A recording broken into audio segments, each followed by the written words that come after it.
পুজোয় রাস্তায় যাতে কোনো যানজট সৃষ্টি না হয় সেই উদ্দেশ্যকে মাথায় রেখে পুজোর রোড গাইড ম্যাপ প্রকাশ করল কোচবিহার জেলা পুলিশ। বর্তমান সময়ে দেখা যাচ্ছে রাস্তায় প্রচুর পরিমাণে যানজট সৃষ্টি হচ্ছে।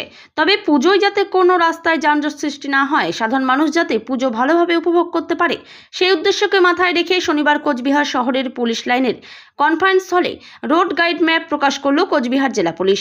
এদিন এখানে উপস্থিত ছিলেন কোচবিহার জেলা পুলিশ সুপার দ্যুতিমান ভট্টাচার্য, কোচবিহার জেলা additional SP Krishnagopal Meena, DSP traffic সহ অন্যান্যরা। কোচবিহার জেলা পুলিশ সুপার দ্যুতিমান ভট্টাচার্য জানান, যানবাহন যাতে কোনোভাবেই শহরে প্রবেশ করতে না পারে সেই বিষয়কে রাখা হয়েছে এবং কোচবিহার জেলার বিভিন্ন জায়গায় গাড়ি রাখার ব্যবস্থা করা হয়েছে এবং অন্যান্য গাড়িগুলি বাইপাস দিয়ে যাওয়ার ব্যবস্থা করা হয়েছে। এছাড়া টোটো নিয়ন্ত্রণ করার ব্যবস্থা হয়েছে। দাদা চলো যাবো। হ্যাঁ স্যার, আজকে পুজোর গাইড ম্যাপ প্রকাশ হলো, কী কী নিষেধাজ্ঞা থাকছে, কী কী সতর্কতা থাকছে একটু যদি বল। আজকে আমরা এখানে কোচবিহার কোতোয়ালি থানার অর্থাৎ কোচবিহার শহরের জন্য একটি ট্রাফিক গাইড ম্যাপ প্রকাশ করলাম, যেটি পুজোর জন্য কাজে লাগবে। সেটাতে মূলত আমাদের যেগুলো গুরুত্বপূর্ণ পুজো যেরকম রয়েছে তার সাথে সাথে কোথায় ট্রাফিক নিয়ন্ত্রণ, যান নিয়ন্ত্রণ করা হয় এই ব্যবস্থাটা রয়েছে। এটার সাথে সাথে আপনাদের জ্ঞাতার্থে জানিয়ে দিই যে আমাদের হাইওয়েতেও বিভিন্ন জায়গায় ভারী যানবাহন নিয়ন্ত্রণ করা হবে যাতে এগুলি শহরে না প্রবেশ করে, মূলত কোচবিহার শহর বা মাথাভাঙা শহর এবং দিনহাটা শহর।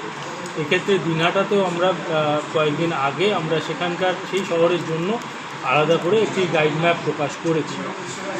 এটার জন্য আমরা যানবাহনের জন্য যাতে আমরা তাদেরকে কিছুক্ষণ সময় রাখতে পারি তার জন্য কিছু কিছু জায়গায় হোল্ডিং পয়েন্ট করা হয়েছে, সেগুলো হাইওয়ের ওপর, যাতে সেখানে আমরা ভারী যানবাহনকে রাখতে পারি এবং একটা সময়ের পর সেগুলোকে যাতে ছাড়তে পারি। আমাদের ট্রাফিক নিয়ন্ত্রণ যেটা চালু হবে বিকেল 4টে থেকে এবং চলবে রাত 2টো অবধি। যদি না কোনো অন্যরকম ঘটনা ঘটে বা যদি ভিড় হালকা হয়ে যায় তখন আমরা সেরকমভাবে দেখব, কিন্তু রোজই 4টে থেকে আমরা যানবাহন শহরে নিয়ন্ত্রণ করব, তার মধ্যে টোটো থাকছে। এর সাথে সাথে সবার কাছে অনুরোধ যে আপনারা গাড়ি চালাবার সময় হেলমেট পরুন, মোটরসাইকেলের চড়বার সময় এবং 4 চাকা গাড়ি বা অন্যান্য গাড়ি চড়বার সময় সিট বেল্ট বাঁধুন।